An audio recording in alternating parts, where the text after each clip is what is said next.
Looks like Peggy has a question. Why is it called a Mako? It's a good question. We actually had a really cool secret project name for this when we were developing it.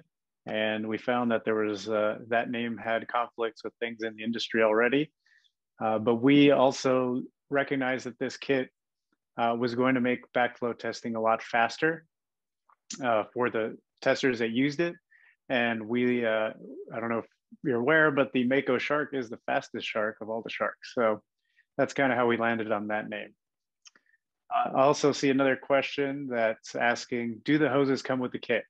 Yes, you get a set of 3 hoses with the kit. These 3 hoses here, filters, O-rings installed. How does it function in frozen environments? Well, it's a good question. I mean, water doesn't really flow when it's frozen, so you don't have to worry about that. But I think what you're asking is, how does it hold up when it drops down below freezing? That's a good question. We know that's a tough problem in the industry. We know that a harsh winter, particularly if you're up north, Canada, where our gauge is actually very popular, you're gonna see some really low temperatures. And if you forget the gauge in your truck or even on some job sites, you probably will end up with water inside that could get frozen. I could say actually this winter we have yet to have a freeze break reported to us. So that's a pretty outstanding record, especially considering how popular the gauge is, the Mako is in Canada. But one of the things that I think does make this gauge a lot more resilient to cold temperatures is, I've showed this before, but this is the all metal construction around the sensor. So where typically gauges fail under freeze breaks is that the analog gauges, they have a plastic housing around their diaphragm here, and that plastic housing will crack, or the diaphragm inside will also crack.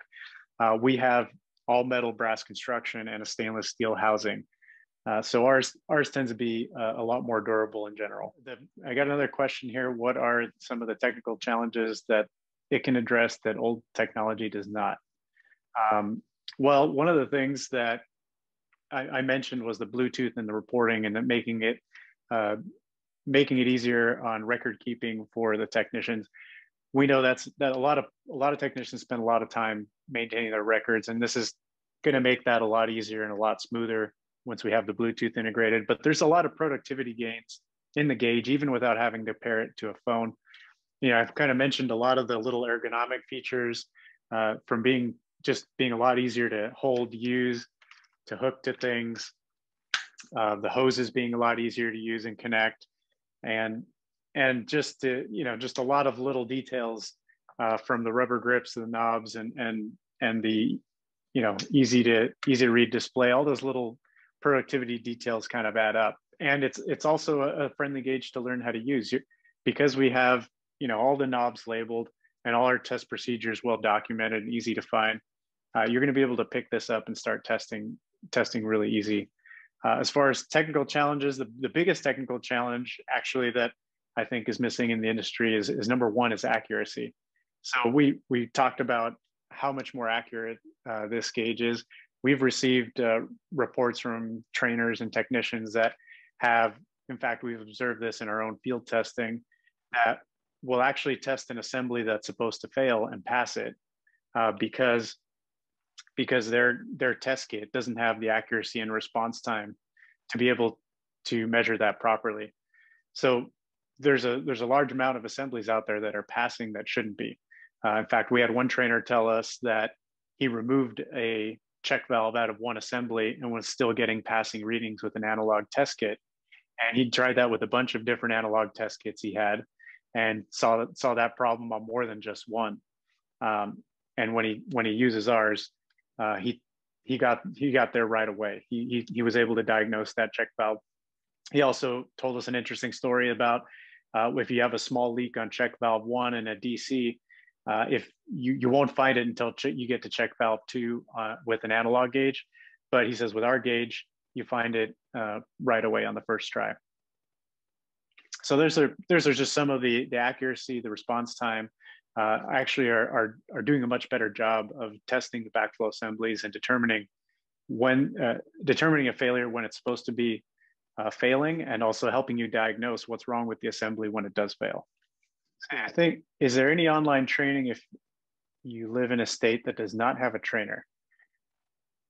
Well, that's a really good question. Especially these days, even if you live in a state that has trainers, you may not be able to go visit them. So we actually have a pretty large online library. I think the best place to learn about our gauge and how to use it is the videos. If you can't get your hands on one, we have some very good videos on showing the Mako, testing various assemblies.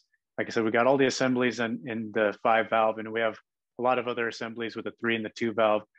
We know that some of the trainers actually show these in their classrooms when they're training students and tell students to go home and watch these videos. So we know the videos are high quality and well produced. We also have our test procedures, and we have a lot of information in there and in our operators manuals and the FAQ. So those are the best places to start learning about it. And as long as you have internet connection, which you're here, so obviously you do. So as long as you have that, you can start learning about the Mako from your home. A question here. If you have any more questions, go ahead and type them in now. This is a very good question. Bill is asking, when is the app coming out for the tester to use in the field? Well, Bill, you touched on one of our worst kept secrets, and that is that every unit sold since the first one has Bluetooth inside. So we always envisioned this as being part of a paperless testing system in which the readings can go from the gauge to a smartphone and then ultimately to the purveyors without ever having to be written down.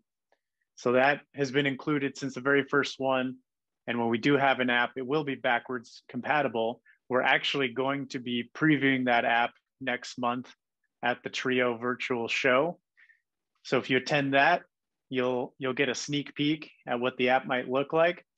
And we plan on having it out second or third quarter this year. So sometime this year, we'll have the app out for testers to use. Justin asks, is the site hose clip on the side of the tester available, and or will it be something that will come with testers in the future? That is an accessory that we were previewing just during this webinar. It is something that will be available later this year. It will not be included with the kit. It's going to be a separate accessory like a sight tube, but it'll be a sight hose with a clip that mounts specifically to the Mako to, as you saw in the live demonstration, makes that leveling even easier. So that will be available this year. And then one more question from Chris, and I'll turn this one over to Randy, but he's asking, do you need the bleed off assembly for the single hose test? But to my knowledge, you do need a bypass valve for the one hose test that I'm most familiar with that's in the IAPMO manual.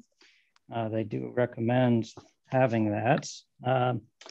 Yeah, 1 3-way valve is required, and then they recommend that you have 2 just in case you have to do diagnostics on there. And we see one question here. Myron Shimko is asking, will a separate unit be available for non-potable water systems? That is a request that we have received from some testers. It is something we can do. Right now, we haven't received enough requests to really justify making an entire new part number. But if it's something that becomes more popular, we can definitely do that. And we can do it in the configurations that are going to be commonly used for that. Right now, it would most likely be a MK5 valve. Let's see. All right, with no further questions, I'd like to go ahead and show you our contact information. If you do think of anything else, you can go ahead and send us an email at support@arbiterbackflow.com. You can also give us a call at 503-847-4936. And you can find a lot of great information on our website, arbiterbackflow.com. I just want to thank you for taking time out of your day to learn a little bit about the Mako, a little bit about us. And I hope you have a great rest of your day. Thank you for spending time with us. Bye.